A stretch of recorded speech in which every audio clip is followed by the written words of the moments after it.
enipa bi akotutu niama na wia de kokra yede mo kire mo ebesamo Osoafo na hwa adesua ho nsem so ewo man Ghana mu e de nsem atodwa echemu se ya de aban no de nhye pegu akwam se ne be ye BC timetable no betimi atremu ne mpanifo wono mo aben pa na o man Ghana bamba yosem ho hyehyeye ene amanyosem ho adesua mo aben pa me University of Ghana one political science department mpanifo anhwe betodwa echiremu se o man yi mo ne se yakase ye nto aba ne ye nkọ kabi na mkebe memu ana afia soja banya Ghana de hye mu ha mu gichemu aduana amianse echirem sei wanom epe soja ban yede mu chiremu abesomo National Labour Commission for Eden Shegu akwemu echemu say ye National Lottery Authority for strike and almost some beko no momodin entwensan ensamo no pi na kan ya se won konwa abesomo sei enumle no nsia kase ye wodi elo ha ne nsia echiripo enkron kasafidie so na ye ka mo say full group band esu yasene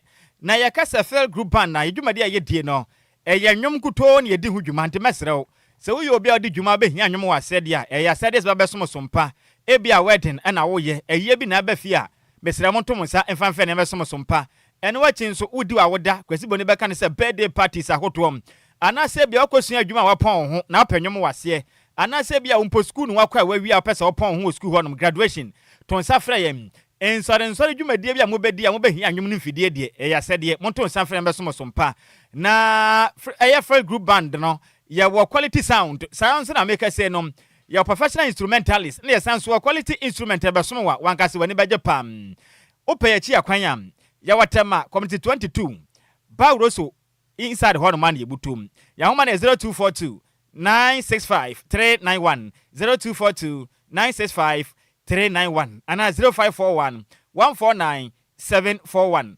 0541 149 741 Menka for Lumba super enfema super pa be dwama so bia to aguso a wo tobi ene Ghana hane amanani ninu ene nsi omaje atum nti se opene dodo atu a ubetimi afren 24 ewe 0549889685 and 0549436616 akenkanfo benu aye se nkonwa ebesema nimre no eti ameje so yo wofa ose ade ayo de wa at Nhyiraba Kwadwo Sammy bi ma wutedin ane pantwere bona na otafiri jamene Adjoa Agyei Sikapa ye da ye ho ye ba ye de kasebo no ekire mu ankasa ebesemo nansa na no me wofa se rose gold usidi ye kasebo no eye de ba dia wadama eba na nsempatie amamu nsem dia kasebo de hinta nyina aha ne pa hontama DLFM 106.9 kasebo no nie aha ne nyina yetie DL News.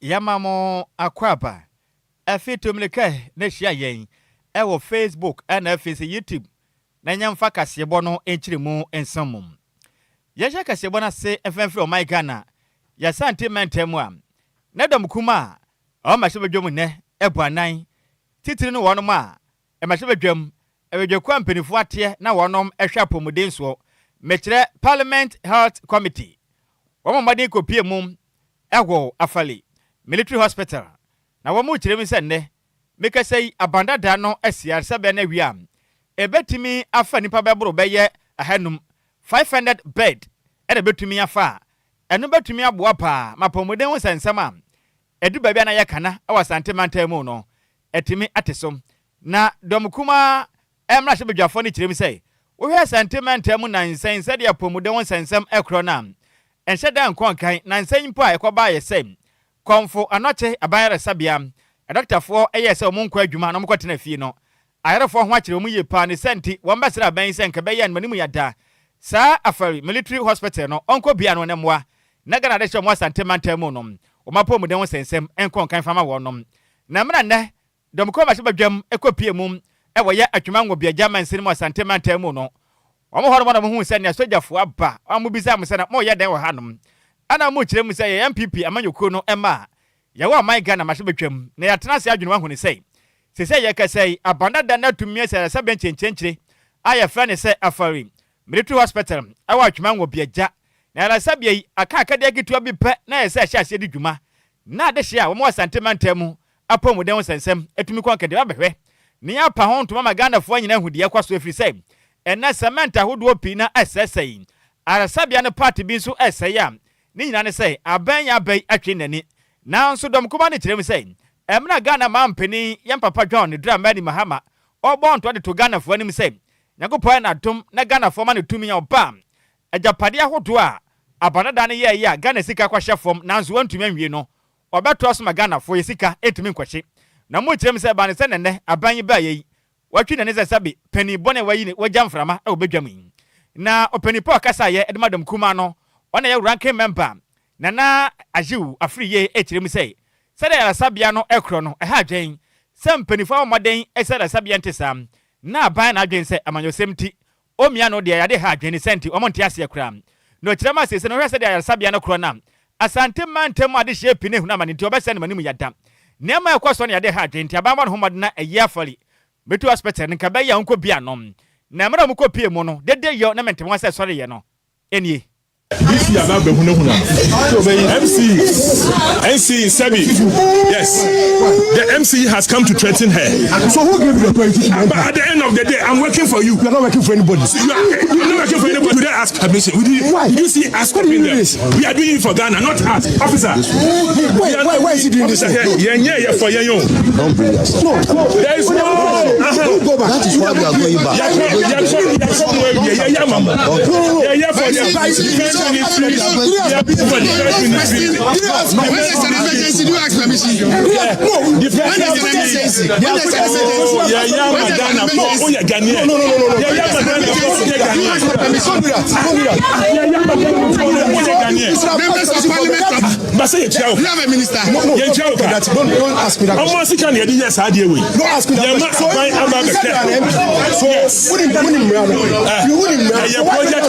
We came here. Yeah, but 2024. We came here. Yeah, but yes.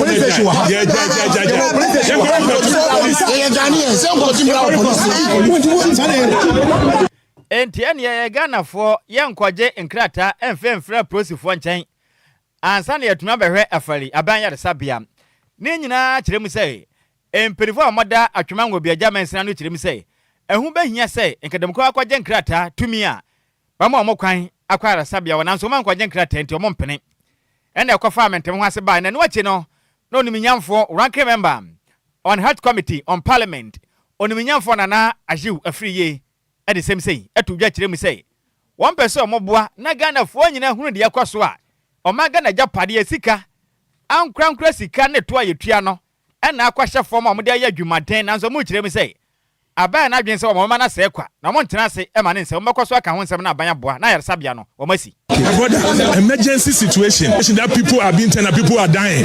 You want it to affect my family member or yours before you see the citizens' action. When you are not acting, the citizens act.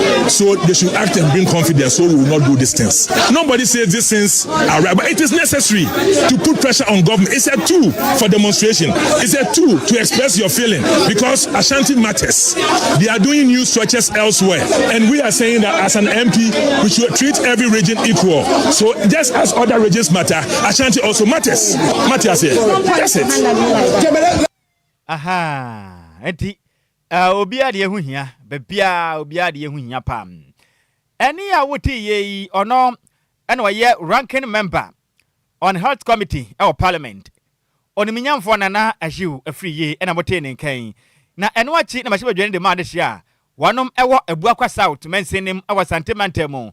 Oniminyamfo Kinsira Jeman ekyerɛ mu sɛ wohwɛ anamompa banada ne tu ye na yaresabea o masi pempenso aduro pa ne Ghana mampani ene na ban atwi nani ama yaresabea ne hadwen na okyerɛ ma sesei wohwɛ mpuntudwuma aban ɛya ɛyɛ settings kyɛsɛ Ghana mampani ahyɛ asese yaresabea ne bi wonu krom ene watwa ememia pi watwa wono magya ene wachi nso oniminyamfo kobra minta aka no ɔsoafo hwɛ ɔman Ghana ya pomuden so nso wahyɛ asese yaresabea ne bi ɛwɔ se hwidwabo so na die nti na banada de a wasidi ama ye nuanom adehwam sentiment ne mu kiremu a emfa mo hwin o mu kiremu anu anyan to mbesre sentiment ma yare sa ho sensem ha adwente manim yada empirifo nkọ bona ya sabia no omumia no na nya adwuma. Cement. You could count over 100,000 bags of cement that have been left to cake. If you go behind there, a lot of iron rods, building materials, headpans, and everything that was needed for construction. The materials are going waste. These materials are going waste. A whooping 2 billion Ghana cedis had been invested in this facility,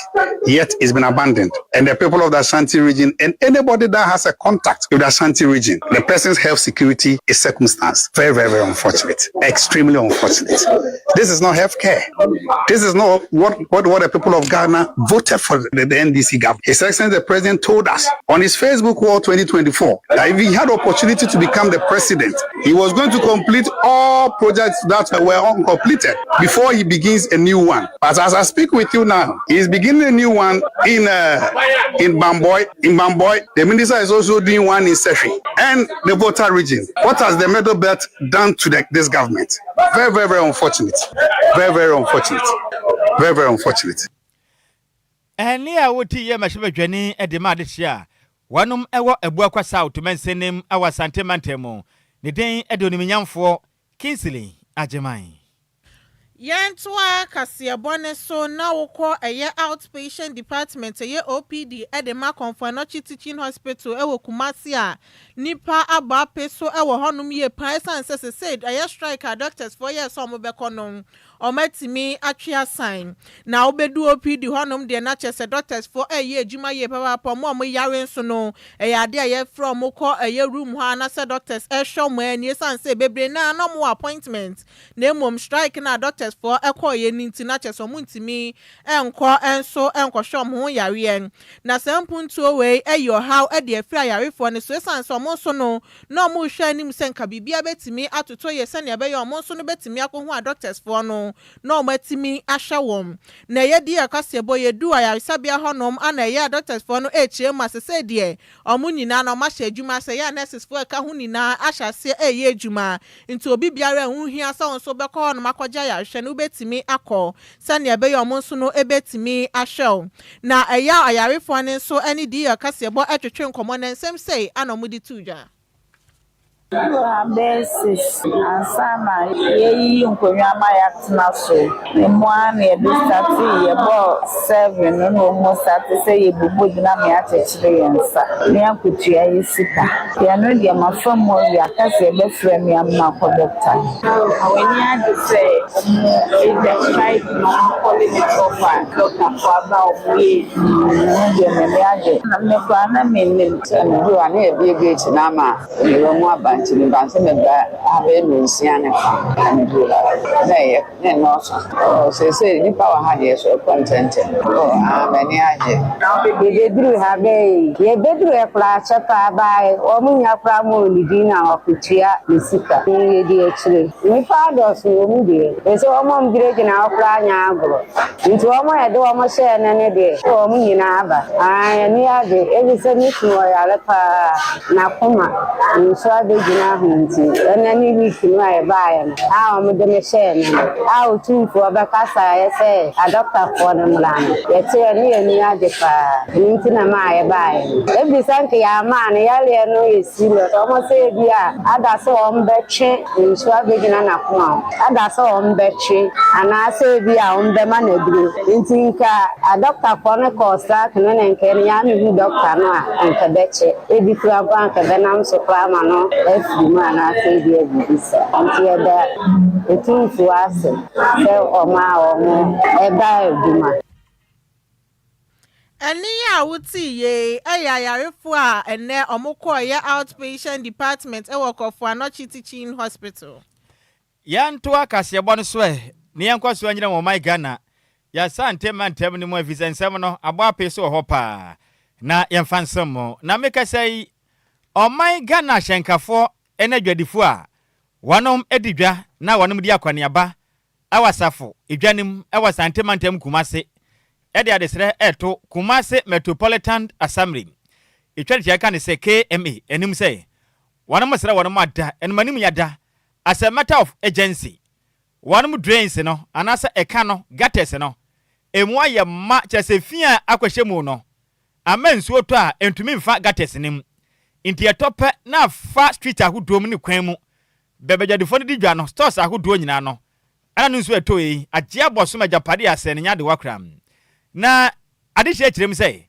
asante mantemu de na kaka na kura de nkensuo tompo de omokura de nkensuo sensem de ja enfo mo ho kram ese sabi obi a ye pa afase na prade wada na zamo kirem na no ebrade no nsuo eto yi asante mantemu kan kwa na ebi abawo chese baby agbo apesu nsuo na je ho nyina aboso na ade hye kirem sei de enti akofa ho nyina de aba nyina ne sei nsuo na eto na no odene ne nyankopon pa na fie se ne nsuo yi eto ya don hwede be de se duntam de a enka sante mantemu asafo mpotem ho de enka nsuo twa behwe afa nipa so no kanya de wakran ka to yanche besie na no be yedene intade hye kire ma se se na me ekoro ano aden dodo enti ombesere empenifo na moda sante mantemu kodua na no ene Ghana mampeni sei se na nsuo to na yiri fa de hye mo krabupune mantemu a enye nkranko a ene nsuo no ne buafu no ne wode manya se ni mprempren asante mantemu miamia hodo bi atese asafo omoso to atwi nsuo ne tete omopam nti ombesere ban so cheche akade na mu yiyi gutters mu a asante mantemu so onka wonom ahyankafo no bia gaze kirem sei wo akwa nipa bi fa so tutututu ne ma basa gugu emmia na ha dwen ena ka ho ama ne nsuo no eto a eyiri fa wo meni sente ombesere KM eni perform ka bi wo manimu ni ada gutters ne mu asi na mojo omoto ndo mmodea no meyi gutter ni mu kama na je se nsuo to entumi fam nko se be ya de hye nsuo to eyiri fa wo mo no eto betumi ate o menim sem sei ejade e kasebo Sir, by the man penifo because I bear 1 month ago penifo bi ba omo be ye djuma fire me omo say djuma wa na djuma ketwa na omo ye bi na akabi etino dia wo se sia ne bi na me ne nukure so man twa mo na nye tentia me boa ye bia so talk e se ba kumienu a asafu gay ni stations ni kura wa de wan ke ne nya sa papa yes ram penifo no pa DLFM na na ta so abia no wa don ti fa kumensia the tutors ni bi wa ha bebre ana sisi na ma hansem ntino ya na adibuo no so te etimeja tax ni ki eti station there mi station chairman ni a bebi a kire so a ono so ka kire me ma mi sai sister adwena etime bua se me ho ho meti enfan to kwa ne ma na sem bi emba ti bebi ani kire ne so a ono so ka kire so to a yiri bebrebe na obi nko obi mba sabe ya ti kwasa bontin so so obi etie nso mu na e ko bi yes I have nti yewura da woroma don drama na ma so da boa ye na mpani so tu hwana ma anya me hu se tell me from mpani so tu ya na ta e kire ho ama me de manu ya na ni obi anu nkomo sa na mo tu ni bia ankoso na nipa hu bia e di nipa na we bia se baba se nsu yi fa manfo ni ni na ha bi nti se the station master kan me fo anu so sa se mpani fo ma nine na me hwe da bia ye tie no once you can hold the room you down the problem first no han say nsuo to a no acha mo nsuo to e no once anto kase but yiriya ma han nyina yiriya ko pem anu ho ba head na se ka no timi wi e welcome etu chese etoto so be 10 hours anya dia market obi abetuma fa ha yenim se gata na de da hari na muosi gata na muosi se nya gata na nsuo to a tituwa ni wo ina ni a woti yi eyo my Ghana de hia wonom eya dwadifo bi mo so ya hyenkafo asante mantem asafo ana mo kirem se wonom aka ni nyina mu asi enti KM mpenifo mra na wonom emejim ema wonom Yantua Kasiabone so na mobile telephone network etwa ni tia friend MTN eya Ghana Foundation no eya omo yellow care nhyehyɛ ya omo ye no ye 21 days no koso ewa ye ohoma bobo sume biemu ewa fi biemu no afi we de ne de ya de omokoye nsiesie ewa Eastern Regional Hospital ehwe medical equipment ahodo asai ni na no mbetimi asiesie na medical equipment ni bi eyempa eye trolleys ahodro eye drip stands wheelchairs ene niema ahodo no ekeka ho asese ewa ya sabia honom ana chese omutimi ekosiesie ye na dwumadi a na no eye team no da yellow care 2020 2026 and also say expanding equitable health for every community, strengthening access to quality, preventative and responsive healthcare services for undeserved and remote population. Into any team and that yellow care 2026 so no money central for train come and arouse for Jan or no anaya MTN area sales manager at the map where mantemu a yoti mantemu any voter mantenim ekasaye HM sabotaya that foundation 21-day yellow care amoya yenon efa a no best syndrome no has a teaching hospitals a hodwa and also no ewa my Ghana mu no betimi ahwese mo muhia no betimi aye ediama wom no kasaye HM sasa dwumade ne bi ekoso ewo ti mantem ni voter mantem anye poe mantem nko ehwesa yare sabia hodo ne nso no ebetimi ahwa yare form wo honom sane be ya pomuden wonsam so no ebetimi akoso no sanso editudwa HM say health screening ebekoso ewo mantem ahodo no wo man Ghana mu na wo be poe mantem de ya de nkrakan ana cheso mo betimi aye health screening to wo poe mantem a wo betimi akohonom sane be ya wonso no betimi akosho ni pedweni. Osha, for some past months, Bina Ekremu Bizan. Now, there were issues on low bed syndrome within the country. In unfortunately, from the Cambo Muse, Yanshe hospitals, Yanshe, and moi, yes, we let me abroad, low bed syndrome here now. Osha, and ye waha, ye baba repair. Most of the beds are Kokodia Teaching Hospital. You check any contract and that there is a lot of beds. I mean, FAA internal ocean material, ocean said the customer, and then MTN is a Kokodia, and the tree of hospital, Udia near Brea, or yet a Jumagi. It be 8 to 2 beds now, on make me affix it. It be air some paper beds, and it do point, it be spray beds in there. You be no don't say beds, be almost new beds. A patients about hospital now, or made them, who meet me. Internet and no can 21 days of yellow care to media MTN any corporate foundation any aba and yuma and you have person in here Kota region so teaching hospital that was the same activity air course. Now within the project now within the 21 days the bay hygiene will basic schools here they are selected across the eastern Kota and the Ute region.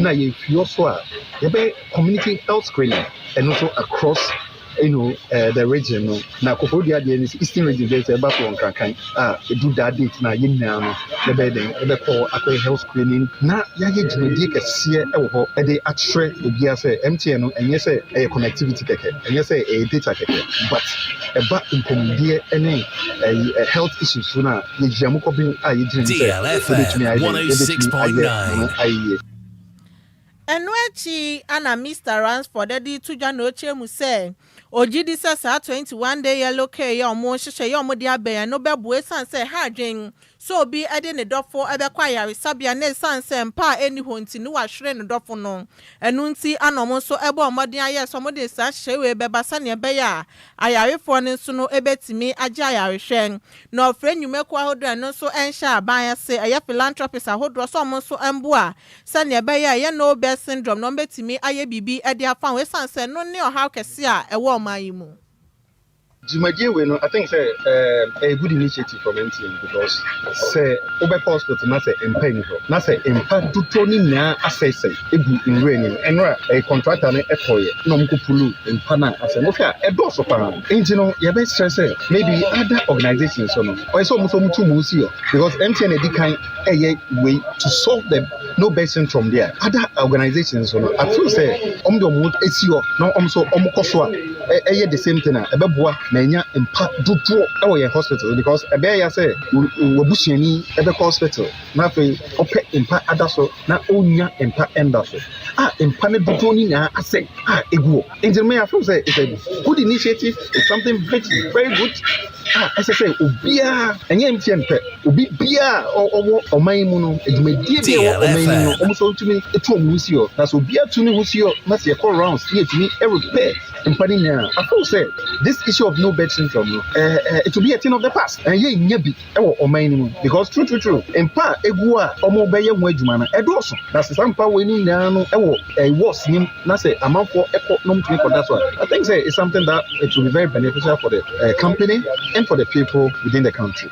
DLFM 106.9 Eni ya uti ye runs for Jano no ana ye MTN area sales manager Edimepo Mantemu Otimantemu ene vote mantenim na manibo ye nsem troni continue kofi obo ana di frepo Mantemu ebesomye yan to akase abo no so na ye nyina mu ewo nkran pompune mantem na nsem no ebita hanom na meka sei osoafo no men ohwe yakwan ene yakwantempon ensem so mekire Minister for Roads and Highways oniminyamfo governs Kwame Abuja edensem atodwe ekirem sei oman mu nansen nema bi kwaso ha adwen pam ohwe yen traffic light ahoto na nema hodo otumi boa ma traffic light ahoto ne dijuma wo man mu no akronfotechu amoa ewiewia enti wo bafa kwantempon so no ene street ahodo mu na traffic light no be kɔ na nya adwuma ekire din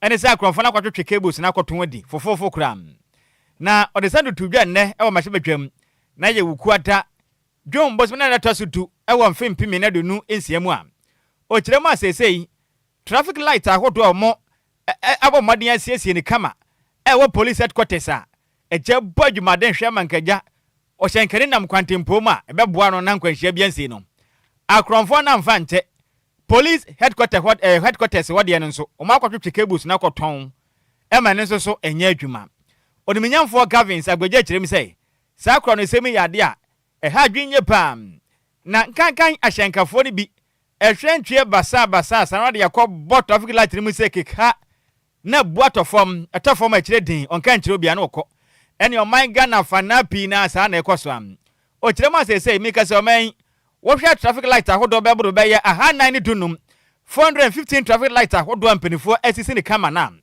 ohamji chemu be de say duosia 60% eye adwuma kama ohamji chemu aduana na de ayebo achi bidin akire din o kirem asese ahyenkafo pi na ahyentwe basa omutwem bubu traffic light ahodo tugo no omu wie mpo a ankomu koyi mpanifo asutre say enyama hu nsem se ne ye de we yafom intinkaja emperifo mko na mko siesie se be ya ekina bi no nkofo ha mfa ama omo nkoye na akronfo akwase sana makoton de master agufo na scavufo nso akoton fofofo no makwakodi na Ghana ye ho kire yen o kire ma sesei obesere Ghana fo nyina ye me ye ni na wode sese bia bo krodom ne ye nyina ye mo pro so hu ni say traffic light si bia anya dwa omodea na kopie mum e wa so ahwe oman Ghana yakwa ne account impons ensem ko ye maso tiro ma modin siesie na moa seba yakwa ne bade hu sensem atoyanchem ne nkwanhia enkodoso e wo manyim. We have about 415 traffic lights across the country. About over 60% are working. Many times when you see the traffic lights not working, it is on many occasions deliberate, where people go and vandalize the chambers. Some people actually vandalize the chambers and take the metal components and sell them as scrap metals. And then sometimes vehicles drive into them and then run away. And the value of the vehicles are less than sometimes the value of the things they've damaged. And this is widespread. And then we are appealing to the public to report any such vandalism to us. The irony is that even there was one in front of the police headquarters was also stolen. Hey! DLFM 106.9. There were police headquarters ekrano. Akronfo na kotutu akoton adi. Ekire din. Eni a wuti ye yosoafo no hwe manga na yakwan eni akwantempon ensem so. Oniminyamfo governs Kwame Abuja ena wote nini.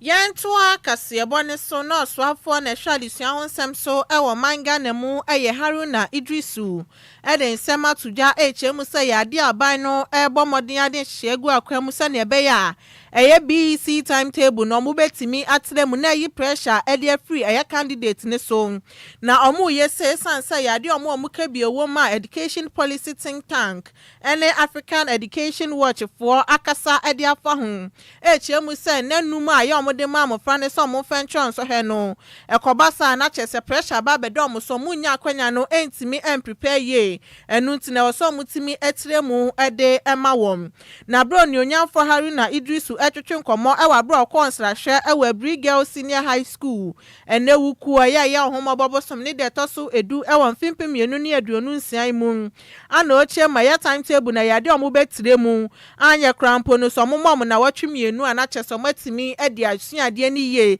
ni titiru ekoba so mo tire ko subject ahodo na etimi aboa wamte ne omutimi sha se wukuada ewie wukuada bi ewe edi ani ma na chese timi aboa mofra no na saa timetable yo mo yesa ne be ya mofra ne so benya weekend no na chese ko subject bi kra na otwa watimi edi asuade ye.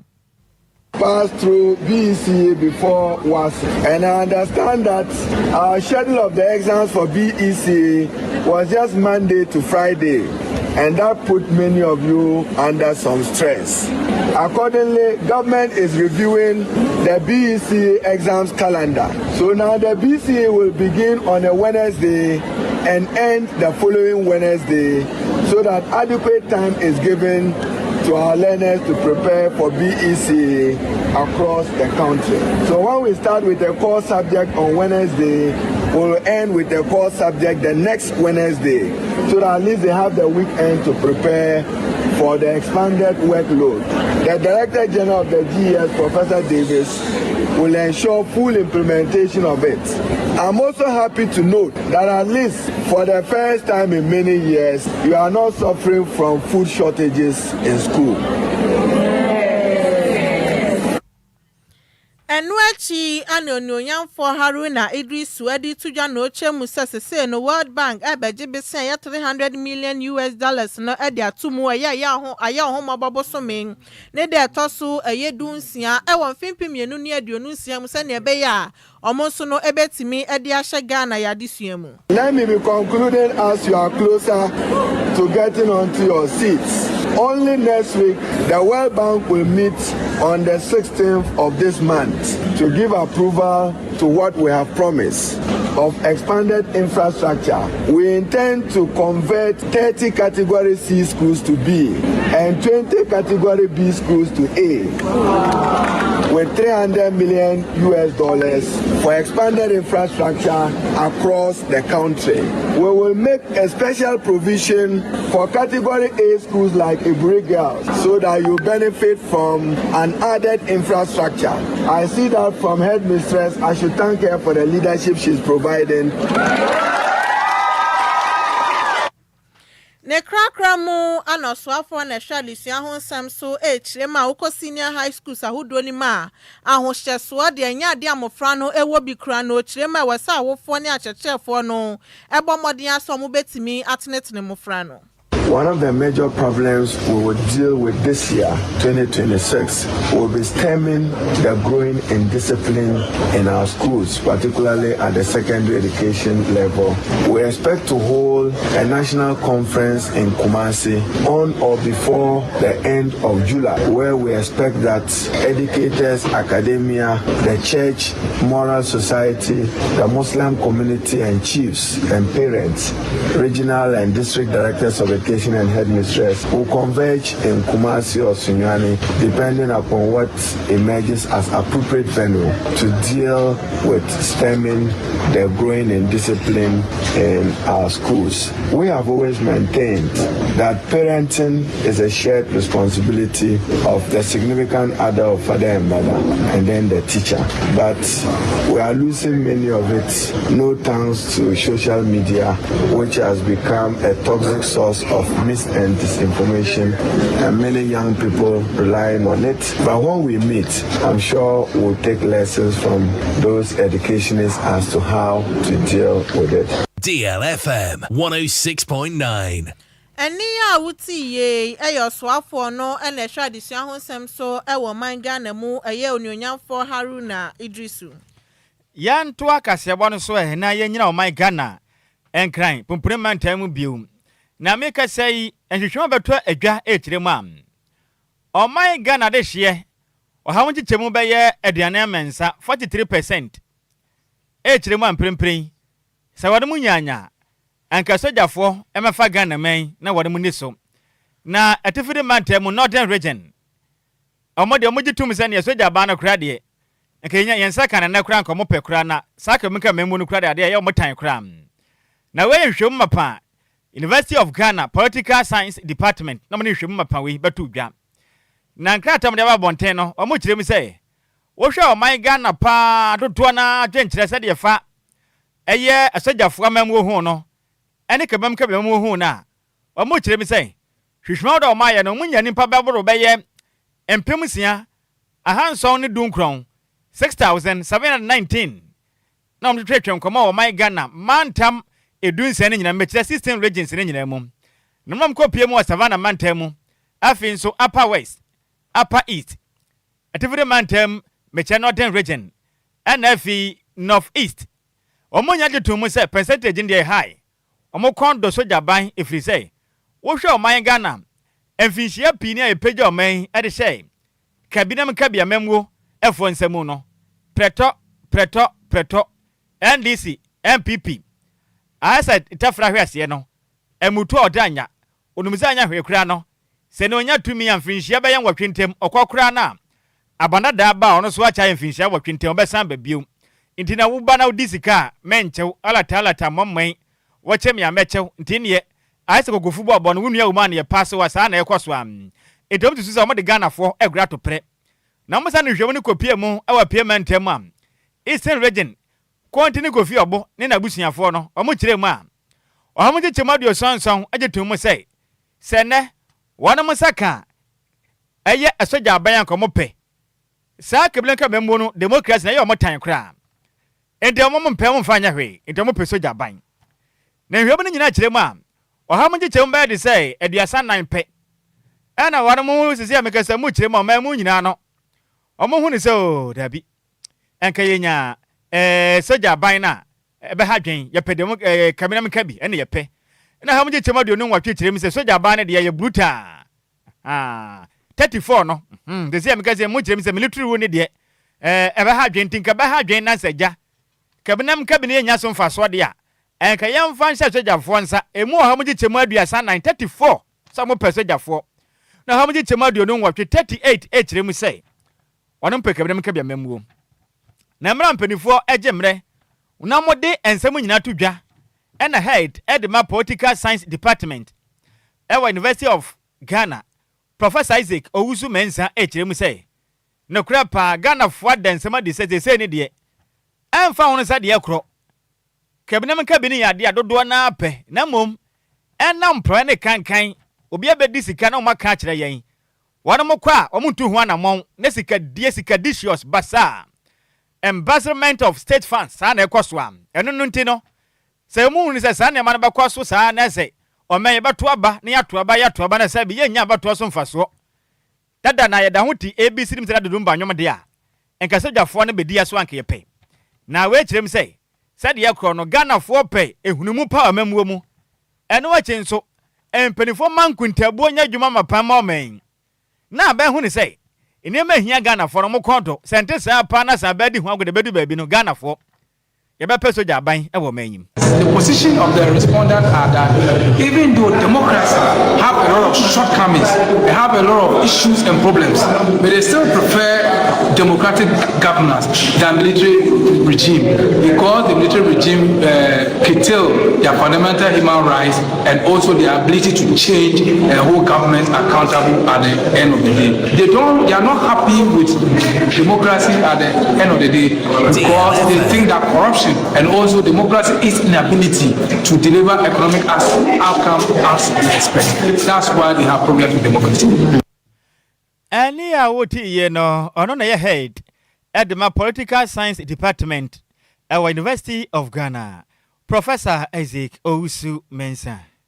Yankwa Kasiabone so na adwumayefo mo National Lottery authority say strike omo ye so omo beko no omo atimi atwe asanya se omo ahye omo adwuma asen na de ahye no every National Labour Commission for ho no ma se no NLA fo so agye atumu san hyehyeye no omo bedi so no omo atimi akoye adwuma na adwumayefo mo National Lottery Authority ekasa ye echemu se Adjoa da obenembo som ni de dika won fimpi mienu ni aduonu ba kunim ana cheso mo ye omo adwen se omo beko strike ne san se adenti ana nupa numbi eto show mo so san sanse mpanifo no entimi entwi omo so omo kotwa loto na omo di nkunim no mpanifo entwi omo kanti akobasa na omo so no eto ahye eye adwumayefo no eso na omo chema eye ofori so bosomi won fimpi mienu ni aduonu nimu ana chese omo hyase a eye staff omo wo honom no nipa no mba no beje omo sika no omo sanka na ne omo to ahye omo sebo no mbebu omo na omo aboom no na ekoso ewo tamale ewo northern region na ha adwinye papa pan enu nti ana omo so eye omo agye so meye ye che na afi nsusu no matimi akọ strike na ye NLC fo nso so efre NLA ye staff union no sanso ana director general edimo authority na ye Kofi Osei Ameyaw eni omo nso ekasa ye se na be yo mbenya nuye edi ama staff members no na omo akire omo kwan omo nso na omo betimi afaso na adwumayefo ne kasa ye HM se poor management intino ana chesa kechia no entimi mba fiti ogefo bosomi won fimpi mienu ene aduonu ba kunim na ye local union chairman edema national lottery authority ye labor union no ye Eric Tamaklo ekasa ye echiremu se omo na watwe mienu so man te hwe enfem free ye management on mo metimi so akọ strike. As a business, that is what we detailed there. We'll finish you a copy of this. One, like I said, our vehicles is bad. If you are my client and I'm supposed to sit in that car and come to you, you are even discouraged to even do business with you. It is shameful. And information available to us is that they have even budgeted to procure some of these vehicles. The board chairman superintendent over the board rejecting some of these proposals. What? Why? What do they take us for? A government business, you want to run it like a private enterprise. Please, that cannot happen in this NLA. We cannot allow that. DLFM 106.9. Eni ya uti ye Eric Tamaklo no ana ye local union chairman at the National Lottery Authority Labor Union. Yantoa kasebo no so na we de ye gbawura Facebook no so na dwenkyira Ghana fo de aba no yankenkan na yemfa ensem wa kasebo no so a ebi aba pa me ngofa asefo no maya de enne na Starboy de aba no so hwe live edi free ahafumem airport medase na Sandra abeka de aba no so Adjoa Dear News hwe live edi free tama free zone kasebo no eye tasty angaza na odija edi atuatom na me wafa ase Richard ahwe edi aba no se Adjoa Nhyiraba Kwadwo Sammy B takrade Kwadwo kurum twabe wo de hye konkrom osia de yo de one otafrija anafi bantwere bonana Adjoa Agyei Sikapa Dear News no eye official pa ne mu desna no manam enam DJ Ghana man fide ni so a na ye great station ho no ma DLFM na se kasebo no enam odayase na dwumaden so ko ayebo esom oman Ghana no yaka ho se kasebo no yo na po bam ede ade kasen na coach afane de aba no so hwe live edi free oboase ene wakasa echirema Ghana fo pina ehuna mane efa pomudi titira de hwemo sentimental nti abana mwa na afari military hospital no oma no homodian no nkoto ne ma no nkobia no na me wafa se piaga de aba no so hwe live edi free achem asafom dole ya Agyei de aba no so Adjoa Sammy B ene Adjoa Agyei Sikapa hwe live edi free Christian village achem watam na dole ya kura san de aba no wo kire mi say doctors and teachers omu deserve pa sanke behwe omu ye pa pa emomodian na yema yani nko omo ho pa wate emomodian na nko omo pa omu nko babia omu ntena he ya omu deserve better we beg they shouldn't go anywhere omu nko babia aseta na nsa de ya omu betu kwan ene e mekura make do omu anim do makọ because we be a better life wate ase dole ya je wakura de aba no say Dear News eja gumedia tuato ese buruburu kram na koko krachi obo ase de bia ba se kasebo ne mu de sa no ma no bisasa na Women's Bank na wahen omo se o 24 hour market nim nto mu wi a obehu wom wate ene magi wa no na Sandra abeka de aba na wo say Dear News ajiba bia Lumba super best drinking water in Ghana and beyond 100% no chirema Adjoa Agyei Sikapa o chiremi no in fact why jealous pa ma o chiremi na me de no hu ni sen ana no be kan say Adjoa Agyei Sikapa no ho ofe pa oye gorgeous na me na meti say ezo hu manim a hu me say my say Scooby Doo Sandra be kan pa ha we fazi hu manim say Scooby Doo Ghana ni we de adre sofa na men sofa ye ba wo nchen asam ni nyina ni o University of Ghana Political Science Department empany fo chirema omutu omo go man Ghana mountain so nyina ekwa nhwehwemu ene Ghana folk di nkita ho ewo mansini pole dunsia ne nyina mu na nkomo ya ba de kire mu se tifu de man tamu ade hye ne de omu nyina kire mu nya soja ban na kura nkomo pe omunya ne na kura nkomo pe apie man tamu fo nso kire mu se Eastern region kire mu se ne anka omunya soja ban ya na kura nkomo pe na dodo na aka kwesi se soja ban ya de a eka nipa fa hudie hye edu ba bi a atete ne dosu ntinka omo mpe nanso se betina memu ato aba ne beto aba ba wie no kwati kwa na otenkwancha na de bia dada na de omo nte ase ene betina memu obi adi sika ne ye nchene nyi sika na ma ne de bia preto de a enke de omanama soja ban a enke ye na ba ye to na ase kamia ye seme emfaso bia ni so ti Ghana fo akasa wa wutie mi animre yi wusu gina sie ni sen o man se de mpenifo ye ni efuto be na wade ma man mpenifo Ghana fo ni bia kasa o dodo na kire mu senka amemmo ne kabinam ka bi na momu ye na mom sempenifo ne hweso ye de emfama soja fo me de so no bia nka na ntum na kire din ahoma ne dem wadwon kire ne sen 053405019 059340655 so fana min so fanti eno hina pakan emu ye ha majo Yemu ofa. Me ofa se udina ba bia kasa free. Odo 2 years global. Na modo ba so pe. Oh, odo me yenti animre. Ma asem ni say me de me believe jaba do before you complain. Because the year o ma mu ha na enkosi fi o. Sa. Bia ye di ope. But she Burkina sujaba e ba she di nyema e koso. So worry inside so worry se ti ase worry se mi tu cheche mano.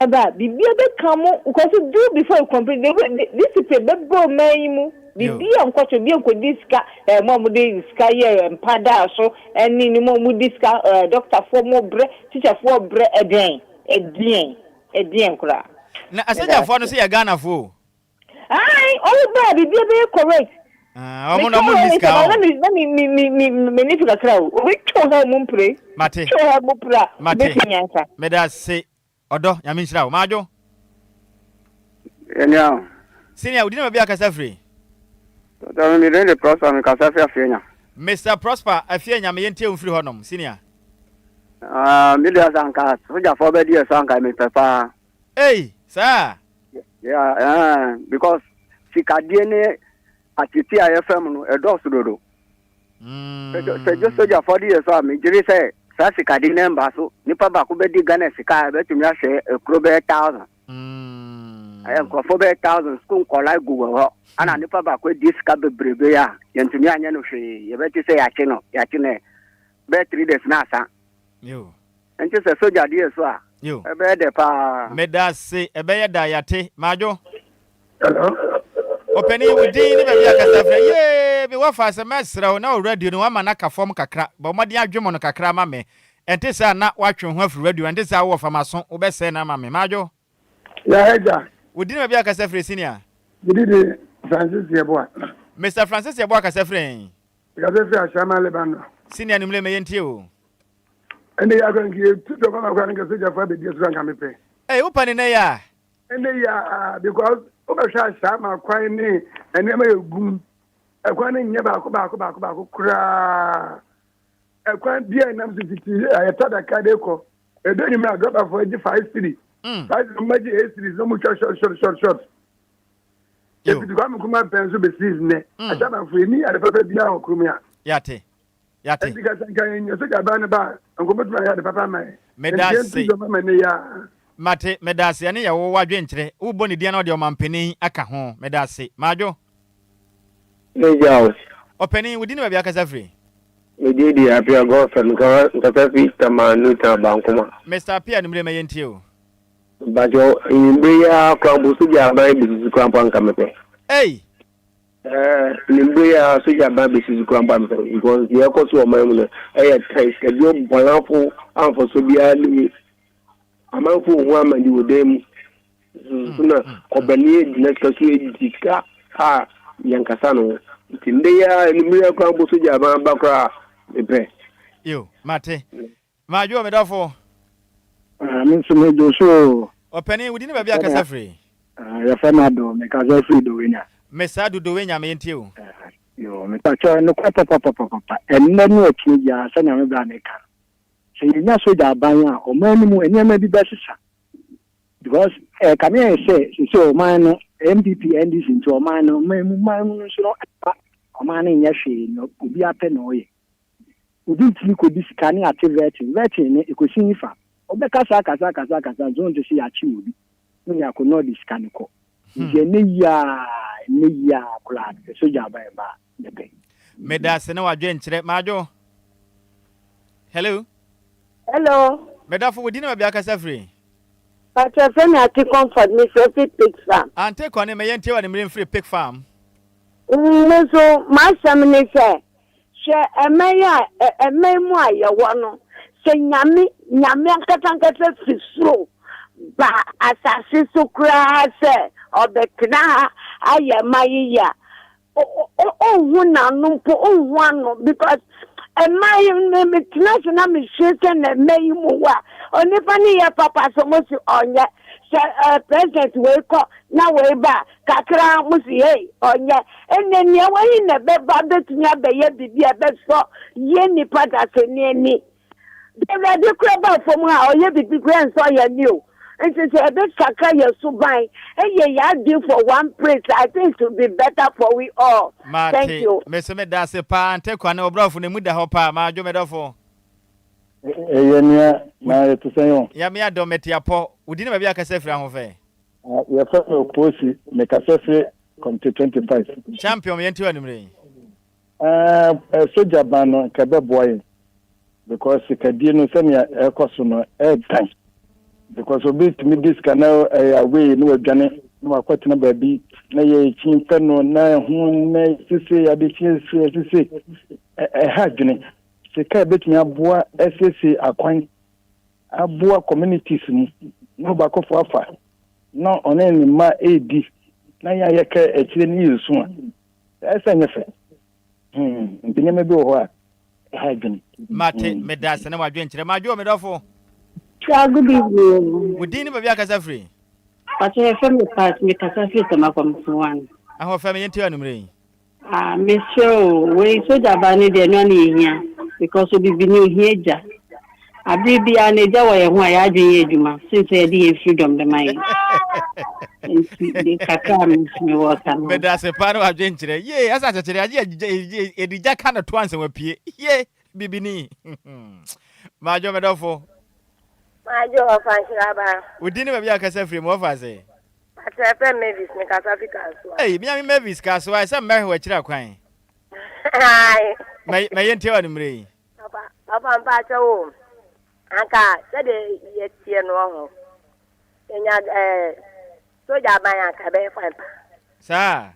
Ba ofa, ye mi say won say one e sa be ma no betimi asori so. Obe stand so ye soja ban. Then my ben a bit major. So me a soja by, but try by one or bit major. Never be any offer. And then I mean, my wife. And then Yankopon and Tina Yamfa, very fine color. The Yamfa Frefo Jumadino, Emfa NC. My girl made off. John Quasino from Tema, I support on a Cassan. Champion Yentia free time, my John Quashi. Yamashan, my farm, papa. Massa, I say, yes, soja by me. Only baby, she be you. She's $1 about down. Be about down. But she a moko to call yet 1,000 to me when I say about flight to about the Oko more, a moko more. The time of price in the washroom. Yes, I know what I said before. No, yes, so yet did. The time I always say about control price. Second, yes, so you're buying a man, about down, I know 20 years. They control price about me, before two.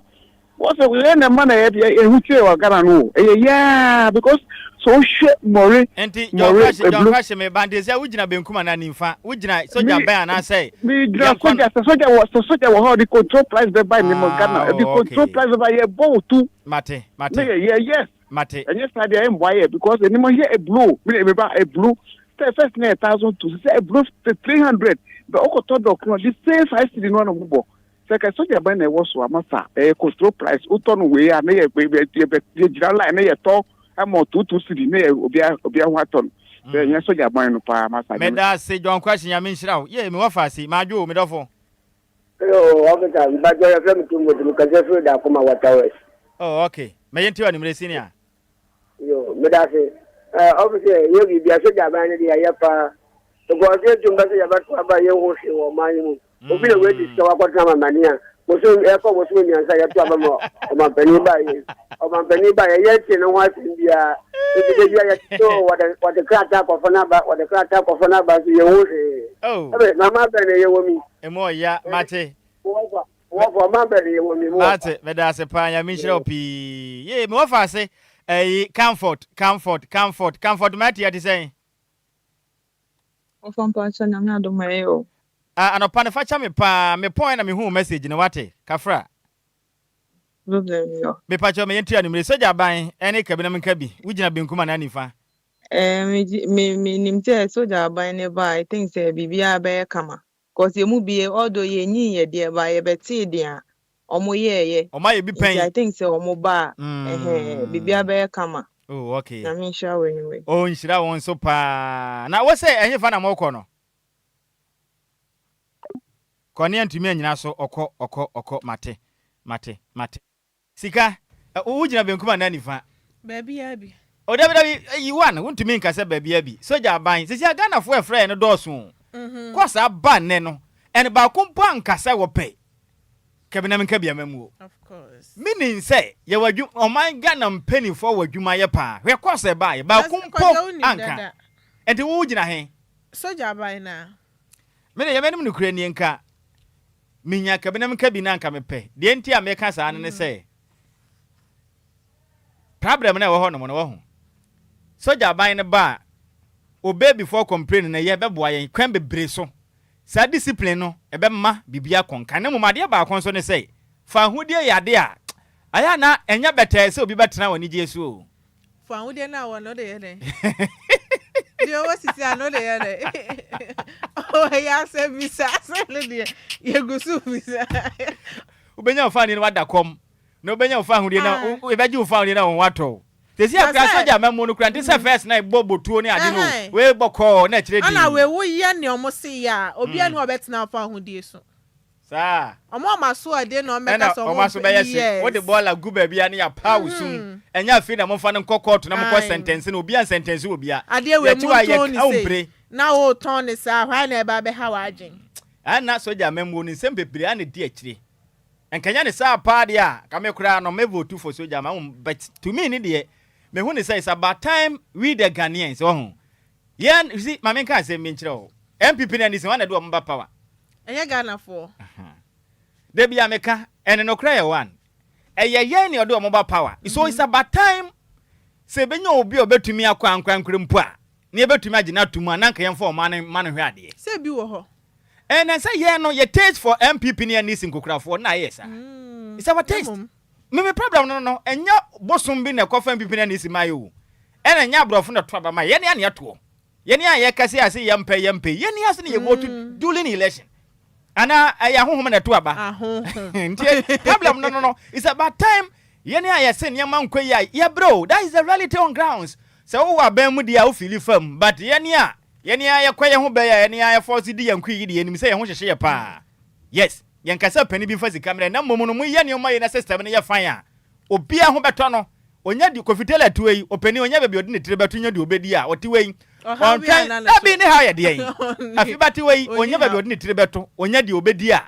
okwa ne ba bi de obehye de yesenya ne mo mani pa ho chi na to the sense kwan ye be fa sokra mpo no akrakra age etufa wiem because asase ne so nyina asai e de adia ye fancy ensem wo na china betena sintine bedi nkomo wate Ghana fo ejina wetina ka sebone de nyina si emusemufo ne ye Miss Mebelantwi ehon fadua se chira homa na ne abadagyedaja ne tirihwe te se chira homa ne se na dam se ya fita na o saka se bono de maye numre yin na me wofa se champion tailor Mesa Ansroja wo kan ha asem ha ho wotunu tu a wo se wa kora bo no mfa anya hwe otiwei mfa hwe nya hwe oye ho abotre ahwe yen so kama makase bono de kopie mu Facebook na fi YouTube makase bono nya bi ahwe yem Mesa Samera kwa DJ Zigibi etinchim kase frefo madusum ya numre akenkanfo ne ye ba nu tu edi ameje so ya wofa o se ade ya de one at Nhyiraba Kwadwo Sammy bi ma hotedin Ane banchiro bona na watafiri jamani mo fa se ba. Adjoa Agyei Sikapa. Na hotedin ene. Emudi na meboi. Ababi wa na wedding. Ni mienu nyina. Ababi na afi den. Adjoa wedding. Enti yeso a the international DJ Oba na wade. Awusu dwumadie ne free samre kwedi anwom ko kasa bia nim. Radio no sese no. Amamna ne ya wie biem na Ghana fonti anwum ni bi. Wate ni unyonko abro. Na mo anwum wei medija me nwa fasifo ni nyina Lord Kenya sesei oye sofo yakra mo